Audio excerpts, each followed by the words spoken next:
رسول اللہ صلی اللہ علیہ وسلم نے فرمایا کہ ایک روز موسیٰ علیہ السلام نے کھڑے ہو کر بنی اسرائیل میں خطبہ دیا تو آپ سے پوچھا گیا کہ لوگوں میں سب سے زیادہ صاحب علم کون ہے؟ انہوں نے فرمایا کہ میں ہوں۔ اس وجہ سے اللہ کا غصہ ان پر ہوا کہ انہوں نے علم کو خدا کے حوالے کیوں نہ کر دیا۔ تب اللہ نے ان کی طرف وحی بھیجی کہ میرے بندوں میں سے ایک بندہ دریاؤں کے سنگم پر ہے جہاں فارس اور روم کے سمندر ملتے ہیں، وہ تجھ سے زیادہ عالم ہے۔ موسیٰ علیہ السلام نے کہا کہ اے پروردگار، میری ان سے ملاقات کیسے ہو؟ حکم ہوا کہ ایک مچھلی زنبیل میں رکھ لو، پھر جہاں تم اس مچھلی کو گم کر دو گے تو وہ بندہ تمہیں وہیں ملے گا۔ تب موسیٰ علیہ السلام چلے اور ساتھ اپنے خادم یوشع بن نون کو لے لیا، اور انہوں نے زنبیل میں مچھلی رکھ لی۔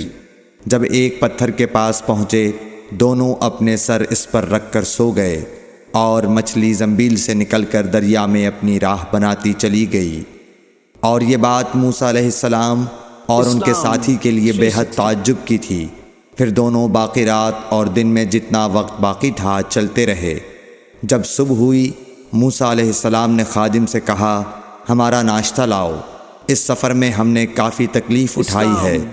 اور موسیٰ علیہ السلام بالکل نہیں تھکے تھے، مگر جب اس جگہ سے آگے نکل گئے جہاں تک انہیں جانے کا حکم ملا تھا، تب ان کے خادم نے کہا کہ کیا آپ نے دیکھا تھا کہ جب ہم صخرہ کے پاس ٹھہرے تھے تو میں مچھلی کا ذکر بھول گیا؟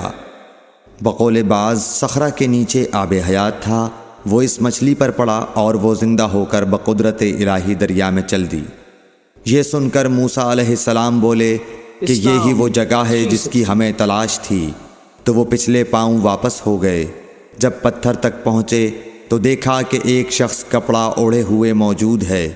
موسیٰ علیہ السلام نے انہیں سلام کیا۔ خضر نے کہا کہ تمہاری سرزمین میں سلام کہاں؟ پھر موسیٰ علیہ السلام نے کہا کہ میں موسیٰ ہوں۔ خضر بولے کہ بنی اسرائیل کے موسیٰ؟ انہوں نے جواب دیا ہاں۔ پھر کہا کہ کیا میں آپ کے ساتھ چل سکتا ہوں تاکہ آپ مجھے ہدایت کی وہ باتیں بتلاؤ جو اللہ نے خاص آپ ہی کو سکھلائی ہیں؟ خضر بولے کہ تم میرے ساتھ صبر نہیں کر سکو گے۔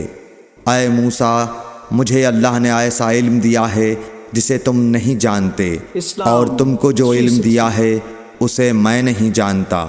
اس پر موسیٰ علیہ السلام نے کہا کہ خدا نے چاہا تو آپ مجھے صابر پاؤ گے، اور میں کسی بات میں آپ کی نافرمانی نہیں کروں گا۔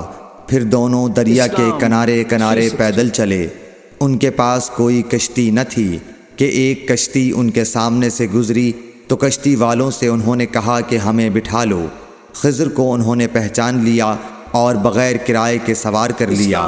اتنے میں ایک چڑیا آئی اور کشتی کے کنارے پر بیٹھ گئی۔ پھر سمندر میں اس نے ایک یا دو چونچیں ماری۔ اسے دیکھ کر خضر بولے کہ اے موسیٰ، میرے اور تمہارے علم نے اللہ کے علم میں سے اتنا ہی کم کیا ہوگا جتنا اس چڑیا نے سمندر کے پانی سے۔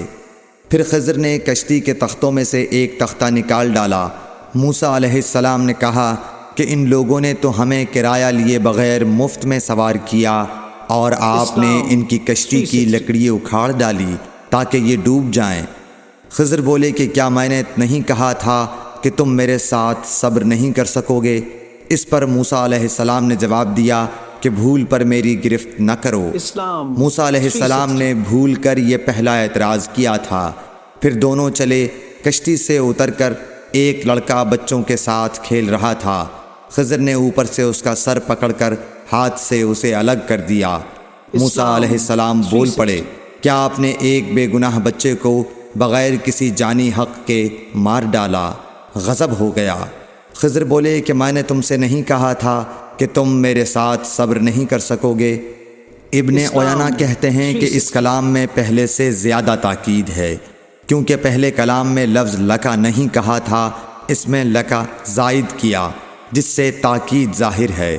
پھر دونوں چلتے رہے حتیٰ کہ ایک گاؤں والوں کے پاس آئے۔ ان سے کھانا لینا چاہا، انہوں نے کھانا کھلانے سے انکار کر دیا۔ انہوں نے وہیں دیکھا کہ ایک دیوار اسی گاؤں میں گرنے کے قریب تھی۔ خضر نے اپنے ہاتھ کے اشارے سے اسے سیدھا کر دیا۔ موسیٰ علیہ السلام بول اٹھے کہ اگر آپ چاہتے تو گاؤں والوں سے اس کام کی مزدوری لے سکتے تھے۔ خضر نے کہا کہ بس اب ہم اور تم میں جدائی کا وقت آ گیا ہے۔ جناب محبوب کبریا رسول اللہ صلی اللہ علیہ وسلم فرماتے ہیں کہ اللہ موسیٰ علیہ السلام پر رحم کرے۔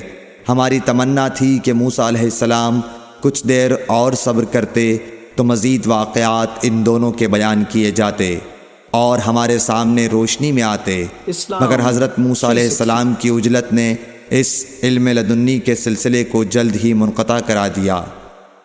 صحیح بخاری حدیث نمبر 122۔